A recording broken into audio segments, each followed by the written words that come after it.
जुलाई की सेल्स देखकर ऐसा लग रहा है कि भाई ये सेल्स नहीं है, लगता है किसी का ईगो हर्ट हुआ था जून की सेल्स देखकर। असल में जून के महीने में बेस्ट सेलिंग कार और सेकंड बेस्ट सेलिंग कार दोनों ही टाटा की थी, पंच और नेक्सॉन। लेकिन इस महीने तो बॉस काया ही पलट दी, और एक आध गाड़ी नहीं, मारुति का पूरा जत्था टाटा की गाड़ियों को ओवरटेक कर गया है। लाइन से लगी पड़ी है भाई। चलो कार्यक्रम शुरू करते हैं। तो 25th पोजीशन पर है टोयोटा की हाईराइडर, जिसकी 7,187 7,187 यूनिट्स बिकी हैं। आमतौर पे है ना 25th पोजीशन पर या तो आपको टैगो देखने को मिलती है या फिर किसी किसी महीने सियरा देखने को मिलती है। वैसे सियरा की बात छिड़ी तो मैं आपको बता दूं कि सियरा इस लिस्ट में इस बार भी नहीं है। बाबू मैंने सुना है हाईराइडर टैक्सी में बिकने लगी है। अगर ये टैक्सी में बिक रही है तो भाई ये 25th पर क्या कर रही है? इसे तो अच्छी खासी पोजीशन पर होना चाहिए था। लो 24th पोजीशन पर आपको टैगो मिली गई।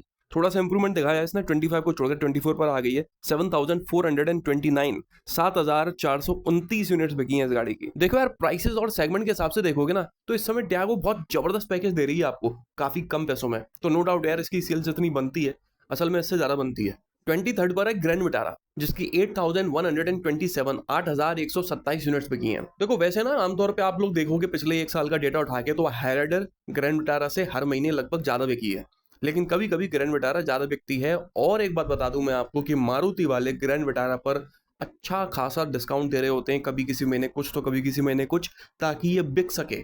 हाईराइडर के ऊपर आपको कोई खास डिस्काउंट नहीं मिलेगा, लेकिन ग्रैंड विटारा पर भर भर के डिस्काउंट चलता है, तब जाकर ये इतनी बिकती है। अब एक ही जैसी 3-4 गाड़ियां लॉन्च कर दोगे तो उनको बेचने के लिए आपको डिस्काउंट ही देना पड़ेगा। हाईराइडर, ग्रैंड विटारा और विक्टोरियस सेम गाड़ियां हैं, सेम कंसेप्ट है, दुश्मन एक है क्रेटा, उसको खत्म करना है, जो कर भी नहीं पा रहे लोग। आगे बढ़ते हैं तो 22nd पोजीशन पर है महिंद्रा की XUV 7XO, जिसकी 8,233 8,233 यूनिट्स बिकी हैं। पिछले साल इसी महीने के कंपैरिजन में इसकी 17% बिक्री ज्यादा हुई है। मुझे बस इतना जानना है कि जो लोग पहले XUV 700 को XUV 700 कहते थे, अब वो लोग XUV 7XO को क्या कहते हैं? मेरे ख्याल में अभी भी 700 ही कहते हैं। भैया महिंद्रा की 700 ले लिए। 21 पोजीशन पर है किया की सोनेट, जिसकी 8,913 8,913 यूनिट्स बिकी हैं। कहने को अगले साल इस गाड़ी की नेक्स्ट जनरेशन आने वाली है, जहां तक ये शुरुआत में आ जाएगी, लेकिन उस नेक्स्ट जनरेशन में खासकर इसके डीजल इंजन में आपको माइलेज कम मिलने वाला है। इसलिए अगर आप कोई एक छोटी गाड़ी लेना चाह रहे हो, डीजल ऑटोमेटिक, डीजल मैनुअल, जिसका माइलेज भी अच्छा हो, तो ये परफेक्ट टाइम है सोनेट या फिर नेक्सॉन में से किसी एक गाड़ी को खरीदने का।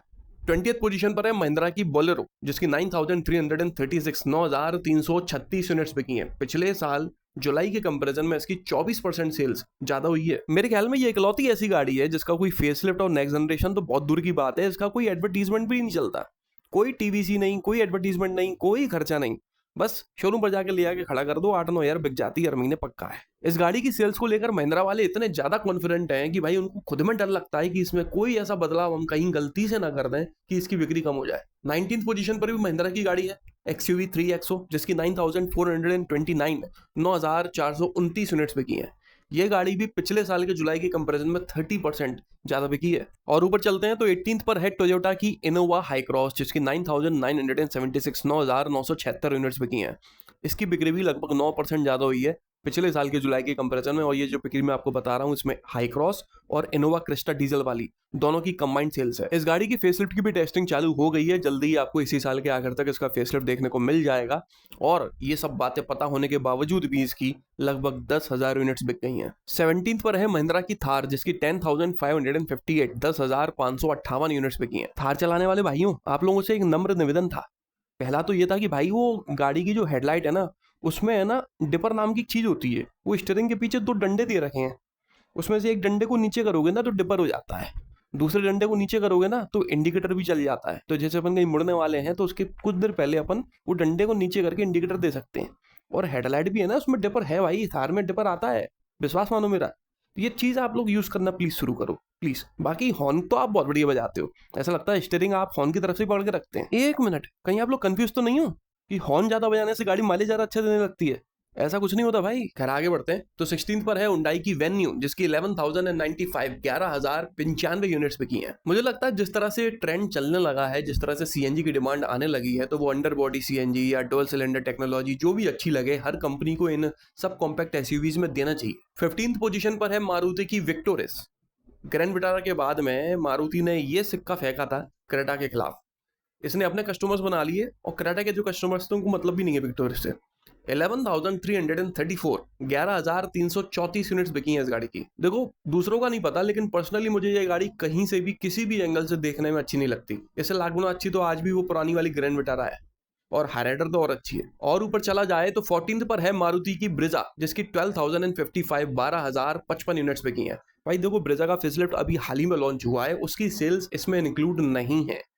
पुरानी वाली ब्रिजा की सेल्स है जो कि काफी अच्छी हुई है। सब लोगों को ये पता होने के बावजूद भी कि अगस्त में ब्रिजा का फेसलिफ्ट लॉन्च हो जाएगा, उसके बावजूद जुलाई के महीने में ब्रिजा अच्छी खासी बिकी है। हालांकि इसके पीछे की वजह डिस्काउंट्स और ऑफर्स भी रहते हैं। 13th पर है मारुति की ऑल्टो, जिसकी 12,534 12,534 यूनिट्स बिकी हैं। लोग कह रहे हैं कि छोटी गाड़ियों की डिमांड कम होती जा रही है। आप लोगों को पता है पिछले साल जुलाई के कंपैरिजन में ऑल्टो की बिक्री 112% ज्यादा हुई है।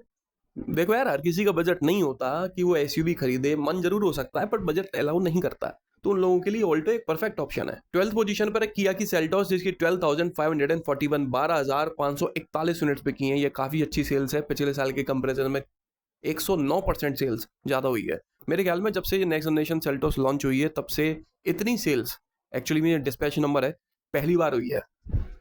इसके पीछे का कारण शायद ये हो सकता है कि पिछले 2-3 महीनों से हुंडई की मैन्युफैक्चरिंग यूनिट में आग लग जाने की वजह से क्रेटा की सप्लाई रुक गई थी। कुछ लोग होते नहीं है कि भाई मेरे टेसू यहीं खड़ो, खाने को मांगे दही बड़ो, उनको गाड़ी चाहिए होती है, मतलब चाहिए होती है, खरीदने का मन है, मतलब है, पैसा फटा जा रहा है बिल्कुल। तो उन लोगों में शायद ऐसा हुआ होगा कि क्रेटा ना मिल पाने की वजह से उन्होंने सेल्टोस खरीदना पसंद किया होगा।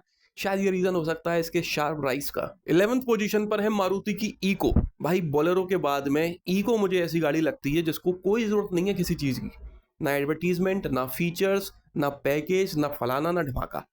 13,896 13,896 यूनिट्स बिकी हैं इस गाड़ी की। मार्केट में सनरूफ चल रही है, किसी को पेनोरामिक सनरूफ चाहिए, किसी को एडास चाहिए, किसी को 360 डिग्री कैमरा चाहिए, किसी को वेंटिलेटेड सीट्स चाहिए।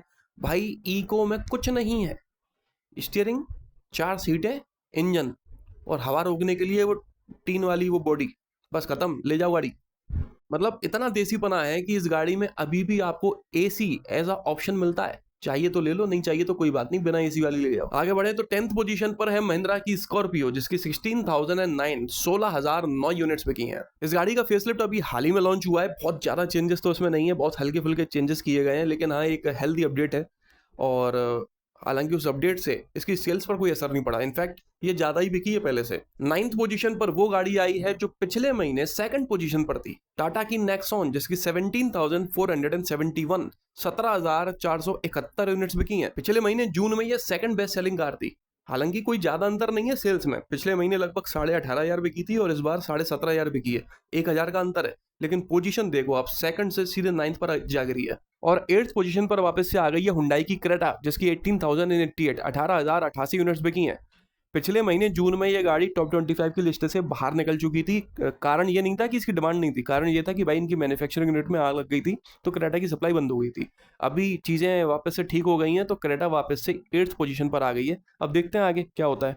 7th पोजीशन पर है मारुति सुजुकी बलेनो, जिसकी 18,241 18,241 यूनिट्स बिकी हैं। 6th पोजीशन पर है मारुति की फ्रॉन्क्स, जिसकी 19,473 19,473 यूनिट्स बिकी हैं। देखो बलेनो और फ्रॉन्क्स ना एक ही गाड़ी है। बलेनो थोड़े ये समझ लो आप शर्ट पैंट पहन के खड़ी हुई है, और फ्रॉन्क्स समझ लो आप आजकल के फैशन जो कपड़े चल रहे हैं भाई, लेदर जैकेट वगैरह, वो पहन के खड़ी हुई है, बस इतना ही अंतर है। मतलब लॉजिकली देखा जाए तो बलेनो की सेल्स कंबाइन हुई है, 18 और 19 लगभग 37-38 हजार बिकी है बलेनो, ऐसा आप सोच सकते हो। और ऊपर चलते हैं तो 5th पोजीशन पर है टाटा की पंच, जिसकी 21,313 21,313 यूनिट्स। पिछले महीने जून में यह गाड़ी बेस्ट सेलिंग कार थी, नंबर 1 पोजीशन पर थी, और इस बार 5th पोजीशन पर आ गई है। कारण ये नहीं है कि कम बिकी है, ये तो भाई गाड़ी पिछले महीने के कंपैरिजन में उल्टा ज्यादा बिकी है। पिछली बार 21,000 बिकी थी, इस बार 300 यूनिट्स इसकी ज्यादा बिकी हैं, उसके बावजूद ये 5th पर है। इसका 5वें नंबर पे आने का कारण यह है कि मारुति की एग्जैक्ट वो 4 गाड़ियां एग्जैक्ट उसी क्रम में जो पिछले महीने पंच और नेक्सॉन के नीचे थी, वो उसी क्रम में पंच के ऊपर आ चुकी हैं, Swift, Ertiga, WagonR, Dzire. 4th position पर है स्विफ्ट, जिसकी सेल्स हुई है 21,538 यूनिट्स, पिछले साल के कंपैरिजन में 52% ज्यादा बिकी है।